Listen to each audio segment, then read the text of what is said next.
سمیه مامان رو حساب کی میخوای ول کنی بری؟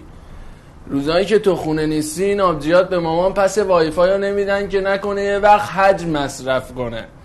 من میگم نرو، چون اگه بری جات خالیه. بمون یک شب جنجالیه، نرو اگه بری جات خالیه. ولی اگه رفتی دیگه بر نگرد، چون نمیگن نظمشون ماما مریلل زده، لیلاشون خودش لامینت کرده. میگن مشکل از ماست، مشکل از دندونای ماست. تو رو خدا یکم به فکر ما باش.